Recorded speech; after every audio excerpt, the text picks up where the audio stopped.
Alors très rapidement, en quelques mots, parce que le temps presse, au vu des questions qui sont posées sur le chat, une question qui s'adresse à vous, aux trois intervenants. Est-ce que la communication peut-elle être éthique? En fait, c'est très délicat comme question parce que effectivement, je pense que là, enfin, sur la question, sur à quoi on pense, c'est la différence entre journalisme, enfin, qui a été évoquée dans le chat, journalisme, communication et publicité, comme s'il y avait une gradation entre ce qui est de l'information pure à la manifestation d'intérêt.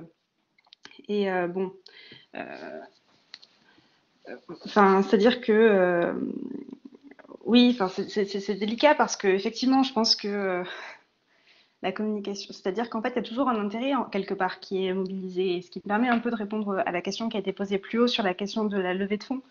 Enfin, c'est sûr que sur une levée de fonds, en fait, sur une levée de fonds participative, il y a pas que le problème des lobbying, enfin du lobby financier qui va intervenir, qui est un véritable problème. C'est-à-dire que et là qui se résout pas du point de vue de, enfin c'est du point de vue de la structure en fait de gouvernance, du mode de gouvernance participative. C'est-à-dire que il faut, enfin dans le cadre du mode de gouvernance que propose Julia Cagé, il y a plusieurs strates. C'est-à-dire que les rédacteurs enfin, deviennent actionnaires majoritaires de leurs médias. Et c'est ça qui est garant de la viabilité, de la continuité de la ligne.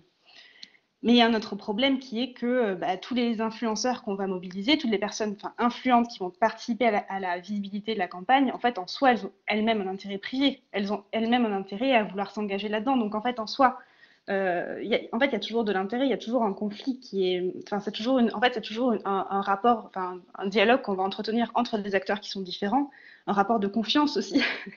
Et c'est ça qui fait que nos métiers sont compliqués en soi. C'est parce qu'on est sans arrêt en train d'essayer de s'assurer en fait de la confiance qu'on peut avoir à l'égard de certains interlocuteurs en rapport avec le but qu'on vise. Et c'est ça qui fait que c'est compliqué, c'est ça qui fait que c'est intéressant aussi. C'est justement le fait que bah, c'est complexe, c'est-à-dire que ça c'est toujours, enfin, il n'y a pas de, enfin, c'est-à-dire qu'il n'y a pas de réponse, disons, morale qui pourrait être portée sur la communication. Est-ce qu'on fait le bien dans nos métiers?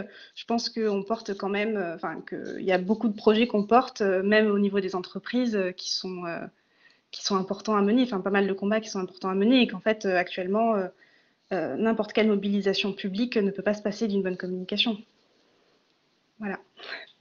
Je vous remercie. Bon, bah voilà ce qu'on pouvait vous dire donc cet après-midi sur ce sujet. Merci à tous les trois pour vos interventions et je vais laisser donc la parole à Claudie et à Hélène donc, qui vont parler d'éco-communication.